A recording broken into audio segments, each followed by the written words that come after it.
Стигнахме на площадот. Погледни колко е голем. Той е голем площад.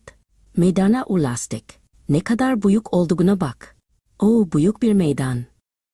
Гледам една статуа. Колко е висока. Той е голем конь. Bir heykel görüyorum. Ne kadar uzun.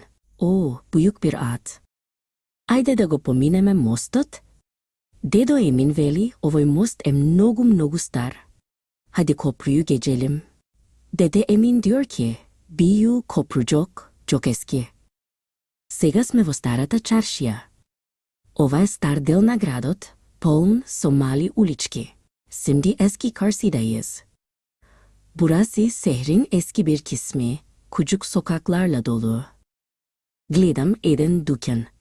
Той е мал и стар, со много бакар внатре. Bir dükkan görüyorum. O, içinde bir sürü bakir olan, küçük ve eski bir yer. Но, погледни, на ова полица има една мал, нов играчка. Колко е убава. Ama bak, bir rafta küçük, yeni bir oyuncak var. Ne kadar güzel. Излегуваме от чаршията.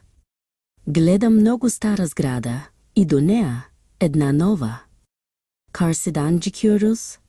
Çok eski bir bina görüyorum ve yanında yeni bir tane.